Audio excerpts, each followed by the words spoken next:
Hi guys, कैसे हैं आप लोग। उम्मीद करता हूँ अच्छे होंगे, अपने पढ़ाई को आप लोग अच्छे से कर रहे होंगे। तो यहाँ पे आज के इस चैप्टर में बात करने वाले हैं कि हमारे सामने जो पॉलिनोमियल है चैप्टर नंबर 2 है, उसके अंदर हम यहाँ पे जो क्वेश्चन लिखे हुए हैं, 2 बेहतरीन क्वेश्चन है, उनको यहाँ पे सोल्व करने वाले। मतलब कि पॉलिनोमियल का जो क्वेश्चन बना हुआ है यहाँ पे, उसका आपको फैक्टराइजेशन करना है, मतलब इसका गुणनखंड बनाना आपको। तो वो गुणनखंड आप कैसे बना सकते हैं, तो उसके बारे में यहाँ पे बात करने वाले। तो वीडियो की आप एंड तक जरूर बने रहेंगे और पूरा जो कंसेप्ट होगा मैं आपके पास में डिलीवर करने वाला हूं। तो आप हर स्टेप को ध्यान से देखना और हर प्रोसेस है वो उसको आप इजीली यहाँ पे समझ पाएंगे। तो यहाँ पे देखो, पहला क्वेश्चन आपके सामने लिखा हुआ है कि पी ऑफ एक्स लिखा हुआ है यहाँ पे एक्स स्क्वायर माइनस के 7x प्लस का यहाँ पे 10 लिखा हुआ है। और क्वेश्चन नंबर 2 लिखा हुआ कि x square minus 5x plus क्या लिखा हुआ है 6 लिखा हुआ है। दोनों का आपको क्या करना है, फैक्टराइजेशन करना। तो फैक्टराइजेशन आप कैसे बनाएंगे वो यहाँ पे देखो कि पहले यहाँ पे जो बहुपद लिखा हुआ क्या है कि पी ऑफ एक्स लिखा हुआ है। अब पहले आपको क्या करना होगा, मतलब यहाँ पे एक्स स्क्वायर वाला पद होता है उसको आपको जो अचर पद होता है उससे मल्टीप्लाई करना होता है।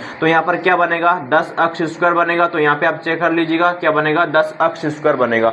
अब यहाँ पे जो एक्स वाला पद है उसके आपको फैक्टर बनाने, यहाँ पे माइनस के 7x बना रखा है। तो ऐसा फैक्टर बनाऊं ताकि जोड़ने घटाने पर माइनस के 7x बनेगा और मल्टीप्लाई करने पर क्या आएगा 10 एक्स स्क्वायर यहाँ पे बनेगा। तो यहाँ पे देखो इसका फैक्टर बनाते हैं, यहाँ पे क्या बनेगा कि एक्स स्क्वायर बनेगा। अब एक फैक्टर तो इसका ये बना दो कि माइनस का यहाँ पे 2x बना दीजिए और एक बना दो माइनस का यहाँ पे 5x बना दो। अब देखो कि जब दोनों को वापस ऐड करेंगे तो माइनस के 7x बनेगा और दोनों को मल्टीप्लाई करेंगे तो यहाँ पर क्या बनेगा, प्लस के 10 स्क्वायर बने 10 एक्स स्क्वायर बनेगा। अब प्लस का आगे यहाँ पे क्या बना रखा है कि 10 बना रखा है, इसको ऐसे बना दीजिए कि 5 × 2 बना दीजिए तो क्या बनेगा 10 बनेगा। अब इसको थोड़ा आगे सोल्व करते हैं। यहाँ पर क्या एक्स कॉमा निकालो, इसको अलग कर लीजिए यहाँ पे और आगे वाले को थोड़ा अलग कर लेते हैं। यहाँ पे एक्स कॉमा निकालो, यहाँ पर क्या बनेगा एक्स बनेगा और माइनस का यहाँ पर क्या आएगा 2 आएगा। इधर वाले में से माइनस पहले 5 कॉमा निकाल दो यहाँ पे, तो माइनस का 5 कॉमा निकाल दिया यहाँ पे। अब यहाँ पर क्या बचा है, एक तो अक्स बना हुआ लिखो और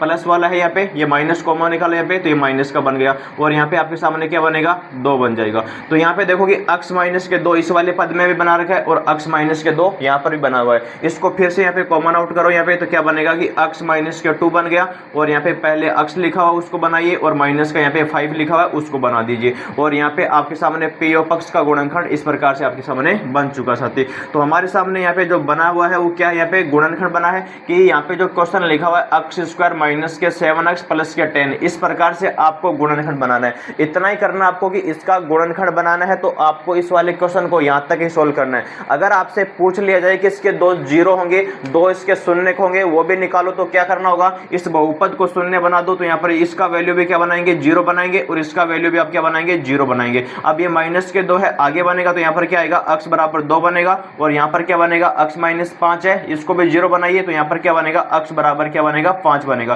तो ये एक तो प्लस के 2 बनेगा और एक प्लस के 5 बनेगा, ये इसके 2 जीरो बन जाएंगे, 2 शून्य के यहाँ पे आपके सामने बन जाएंगे। तो इस प्रकार से आप लोग क्वेश्चन नंबर 1 को सोल्व कर पाएंगे साथी। उम्मीद करता हूँ क्वेश्चन का जो कंसेप्ट है वो आपको यहाँ पे समझ में आया होगा।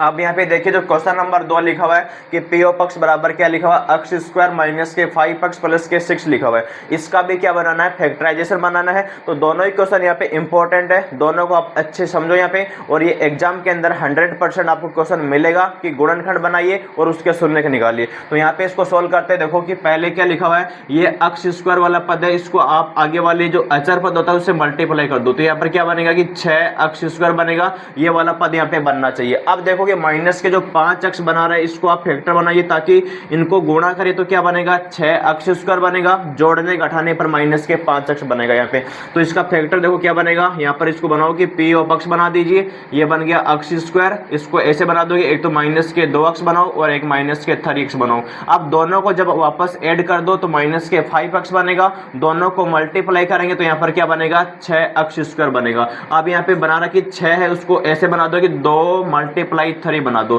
2 का मल्टीप्लाई 3 से कर दो तो क्या बनेगा 6 बनेगा। वही प्रोसेस होगा, यहाँ पे कॉमन आउट कर लो इसको। तो यहाँ पे पहले कॉमन किसको निकालेंगे, x को निकाल दो, यहाँ पर बनेगा x माइनस के 2 बनेगा। यहाँ पे माइनस का 3 कॉमन निकालो तो यहाँ पे माइनस को 3 बनाइए और यहाँ पर क्या बनेगा x, ये प्लस वाला है तो माइनस का बनेगा यहाँ पे 2 बनेगा। ये x माइनस के 2, x माइनस के 2 यहाँ पे दोनों पदों में फिर सेम बन गया, इसको फिर से कॉमन निकालो तो यहाँ पर क्या बनेगा कि x माइनस के 2 बनेगा और यहाँ पे x आ रहा है और यहाँ पे माइनस का 3 आ रहा है। तो ये आपके सामने क्या बन चुका है कि p ऑफ x जो बहुपद लिखा हुआ है उसका गुणनखंड आपके सामने यहाँ पे बन चुका है। इस प्रकार से आप इस क्वेश्चन का गुणनखंड यहाँ पे बनाएंगे। लेकिन यहाँ पे ध्यान रखना है कि अगर आपको ये पूछ ले कि इसका 0 निकालो, शून्य निकालो, तो आप कैसे निकालेंगे? पहले बहुपद को जो इसका वैल्यू है उसको लेट कर लो 0 के बराबर, इसको वो 0 बनाएंगे तो ये बहुपद का जो शून्य ये वाला है ये गुणनखंड है, और ये इसका क्या है गुणनखंड है। उसको आप 0 के बराबर कर दीजिए तो वो क्या बनेगा, इसका शून्य बनेगा। तो इसको भी 0 के बराबर करेंगे और इसको भी 0 के बराबर करेंगे तो यहाँ पर क्या बनेगा, x बराबर 2 बनेगा, और यहाँ पर क्या बनेगा, x बराबर यहाँ पे 3 बनेगा। तो यहाँ पे 2 और 3 इस क्वेश्चन के क्या बनेंगे, यहाँ पे आपके सामने 0 बन जाएगी साथी। तो क्वेश्चन नंबर जो 1 यहाँ पे मैंने सोल्व करवाया और क्वेश्चन नंबर 2 मैंने यहाँ पे सोल्व करवाया, दोनों का पहले मैंने आपको गुणनखंड करना बताया और उसके बाद में आपको मैंने यहाँ पर समझाया है कि इसके 0 आप लोग कैसे निकाल सकते हैं। और अगले वीडियो में बात करेंगे कि जब आपके सामने गुणनखंड बना होता है उसके बीच में गुणांकों के बीच में और उसके मूलों के बीच में जो आपके संबंध की सत्यता की जांच होती है उसका एक और बेहतरीन क्वेश्चन हम वहां पे करेंगे साथी। तो मिलते हैं नेक्स्ट वीडियो में। Thank you so much, love you all, जय हिंद।